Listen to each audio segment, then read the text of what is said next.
Here's a big problem I see. What do you do with the money when you get it? Let's say you're somebody who you get a stimulus check, you bought a bunch of stock of some sort, it skyrockets, you're a millionaire. What do you do with all that money? I guess you could buy a house. The problem is the housing market's insane. People are buying property sight unseen. We mentioned earlier in the show, there's a WAPO story about a house that sold for $1 million over asking just because people are like, I don't care, I'm gonna buy the house. So sure, you make a quick $1 million off Doge or GameStop or AMC. What do you buy with it? What can you buy with it? We've been waiting for over 2 months to get a new computer for the studio. Had to order it. We needed an upgrade. And they're like, sorry, we're all out of chips. Like, we're just going to wait, I guess. So I think what's happening is it's good news for the little guy in a certain sense. It may be bad news for everybody in the long run. You've got people who are making tons of money. And there's a reason why they're putting it right back in. What else are they going to do with it? I think for them, because they started pretty close to zero, many people, they're just like, well, let's see how big I can get it for. Like, the joke is when Lambo, but they're basically describing like, when do I get life-changing money? And I mean, just anecdotally, I don't have the stats on it, but like the thing I hear is I finally paid off my student debt. I finally paid off my mortgage. I finally am not begging Verizon to keep my internet on. And then other ones, it's like, very sad. Like, I mean, when I started this, you project yourself on it. I'm 26. I thought it was fun. I was in on the bet. And then through this platform that I've been so fortunate to have, like, you get real stories. Like, some people were reaching out to me of just super, super sad things of like, I was financially stuck in an abusive relationship and I can finally leave that. And like, that just resonates. Like, I started this for the lulz and the jokes, but like seeing what it's become and like positively impact it. And I get what you're saying about like certain material things. But I think just how, on like a deeply human level, how upset people have been like with how their life has been going. They're clinging on to hope. And I think that cling on to hope is the exact reason why these hedge funds, they're not going to end up winning it. Because I think they're undervaluing people's ambitions to hold on to that. It starts as the joke, but when you like really unpack the psychology of it, I just don't see how they end up winning this particular one. I think a lot of this is evidence to state that the U.S. dollar is going to collapse to some degree, meaning it'll exist. I'm not saying it will cease to exist, but if you've got people who are getting millions of dollars and then just putting it right back in, if you've got hedge funds now joining in and people don't want to work, what's the value of a dollar if you can't buy something with it? So if somebody's got millions of dollars in stock, they don't need a job. If people are getting paid by the government, unemployment checks, bonuses, they don't need to work. If you can't even buy the PlayStation you want, then what am I looking forward to with working anyway? My bills are covered. So what happens then is the ultra wealthy, the hedge funds who are like, we've got $1 billion. What do we do with it? Nobody wants to work. We can offer people more and more and more money. They still won't take the jobs. The money has no value if people don't want it. That's the value of the currency, is the confidence behind it. But anything really. So it seems like right now a lot of people have more faith in AMC's stock, not even necessarily as a company, just like the meme stocks, than they do the actual US dollars to do something with.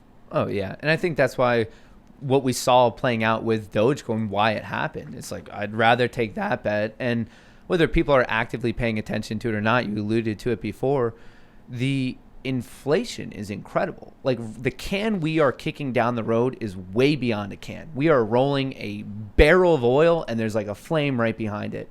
It's just the policy of unlimited quantitative easing. I get it at a high level of like, let's help out with unemployment. Let's just see if we can assist with it. But the degree, the magnitude to which it's like surpassed 2008 and 2009, it's just unlimited currency. Of course it's going to devalue it. And then, like, I'm sure you guys are better to comment on, like, then what it changes in competition to the yen and that stuff. Like, there are serious political global ramifications of the actions. And I'm by no means an economic expert, but like, I'm at least smart enough to recognize it's not good. Yeah, I think I'm not going to tell anybody what they should or shouldn't do. I don't give financial advice on this show, but I'm buying crypto. Oh, yeah. I'm buying crypto, man. I was reading, what was I reading today? Well, for one, we saw recently Goldman Sachs announced they're like, crypto's a new, key asset or whatever, an asset, I wrote it, a class, an asset class. So they're like telling people like, this is something you want to buy. And Bitcoin is decentralized. It's possible, but extremely difficult to manipulate. There's things you can do like with what Elon Musk did, but I look at what the rich people are doing and I'm like, they're preparing for something. There's a mountain bunkers in like New Zealand. Do you guys ever hear about this? Mm-mm. Rich people have like landing strips in mountainsides. Huh. Like D-Day bunkers almost? Yeah, so like the apocalypse happens, they get in a plane. It's like, why not, man? If you think Bezos doesn't have a Fallout vault? Why wouldn't he?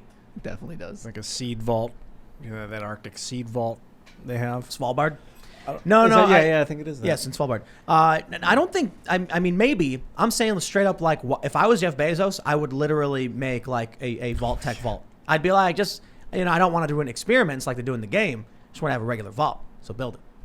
Why wouldn't they? But they do. They do have things like this. They sell, like, missile silos that have been converted into homes. You can, like, you go down, like, 16 or 20 stories, whatever.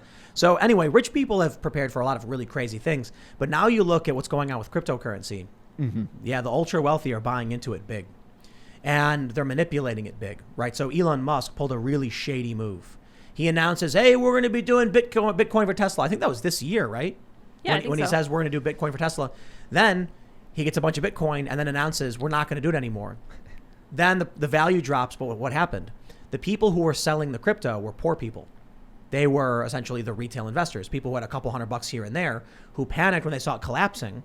And like, oh no, Elon Musk doesn't want to use it anymore. Oh no, Square says they're not going to use it. So they all sell.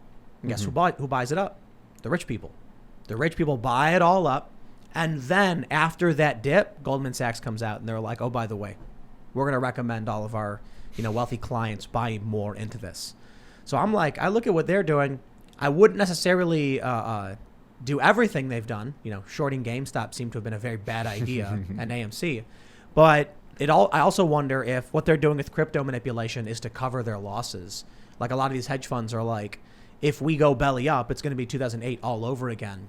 What can we do? And it's like, well, let's steal the money from poor people through cryptocurrency and use it to cover our losses. It's one of those things that, like, on my end of it, it's hard to like tie things exactly together unless you're the one executing the trade. But we really commonly see the opposite moves, as if they're trying to cover margin requirements, liquidity calls in other markets and that stuff.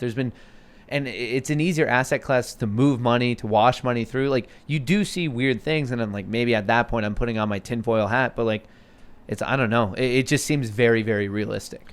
How can they, I've got two views on this. How could a regular person think that they're going to be able to beat the hedge funds who have got friends in government covering their asses? At the same time, I wonder, how can the hedge funds think they're going to go up against 3.2 million regular people who can just flood the zone with cash and shut them out? Yeah. It's hard to know which way it's going to go. I mean, you could always have, one thing we haven't touched on is at the start of February, the brokerages just stopped the buying. And everyone's like, you can...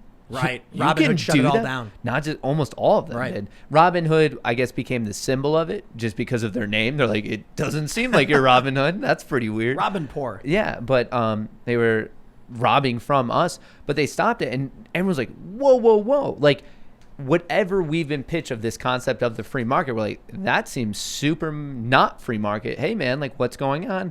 And we're not, like, the way the legal system moves, it's so slow. And like right now there are certain federal and statewide cases against Robinhood, but you hope it doesn't happen again, but we're about to find out, most likely, and we'll see. But the amount of distrust in the system at large, whether it's the political system, the economic system, I feel like it's growing. And like, I don't know, like at my age, maybe I just haven't seen enough. Maybe it's been worse at other times. But the times that I've been actively paying attention to it, it does seem like it's uptaking, of just like the underlying anger and distrust for our systems. How much of this is just greed?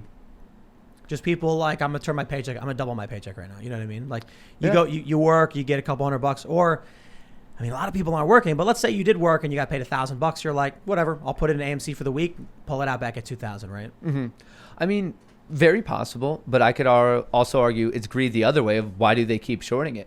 They think they're so right, and they're trying to make money about driving a company into the ground. It's just, I mean, I think everyone's in it for self-benefit. It's just like, you're going to argue your point stronger. You look at, crypto's a really good example of the greed, I think, because we get super chats all the time, and it's like, Tim, you really got to look into this particular cryptocurrency, and it's called like, Flobble coin or something. It's like, I've never heard of this. It's worth like 0.00001 of a cent. And it's like, I personally have 14 billion of these coins. So like everybody's got to get it. It's the new thing. And I'm like, is it the new thing? Or is it just the one you bought and you want everyone to buy in so you can cash out? Yeah. I mean, I think I even experienced a little bit of that after the Doge run up. Like everything seemed to be like, they even pitched as that. They're like, oh, it's just another meme one. Like they were trying to hop into it. And I always took the argument that it's very difficult to recreate a perfect storm. But man, if GME was one, it seems like the community at large is about to pull it off with AMC again. They, to some degree, pulled it off with Doge, and we don't even know if that storyline's really over. Like the same thing. It went up, might be taking a breather, sell out at a new price, and then rip again. Like you just don't know. But it seems like all the changes, and maybe it's because of technology, it happens so much more rapidly, and at just like the ferocity of it is just such a greater magnitude of like just the swings up and down just across the board. It's nuts. It's nuts. Like I'm watching the like my stocks, and I'm like, if I was perfectly trading, like here's the peak, sell, like here's the dip, buy, you'd be making like millions per day. Oh yeah. Just like, and it's an exponential increase. The more money you make, the more you do. And eventually you get so big, you're actually swaying the market yourself with your buying and your selling. Like the act of buying the dip makes it spike up. And then when other people get FOMO and buy in, you sell. Yeah. It's just, watching cryptocurrency prices where it's like 42, 33, 37. I'm like, man, people are becoming billionaires off this. Yeah. The ones who are pulling off those trades perfectly. I can't see, man, how an economy like this works. I don't understand it. It seems like we're not completely off the rails, but it feels like the train is kind of shaking. It's starting to get there. It's like really picking up, but I wonder that. It's like one of those things like maybe should I have just studied the economy for like 5 decades of my life? And I'm like, oh, this happens every so often. Or is it a legitimate shift in the direction that we're actually going? Like, thanks for checking out this clip from the Timcast IRL podcast. If you want to see the full show, come back to this channel, youtube.com/TimcastIRL, Monday through Friday at 8 p.m., where you can leave comments and super chat, and we actually will read your comments on the show. Don't forget to like, share, subscribe, and if you want exclusive members-only content, segments you can't get anywhere else, go to timcast.com, become a member, and we even have full bonus episodes. Thanks for hanging out, and we'll see you all next time.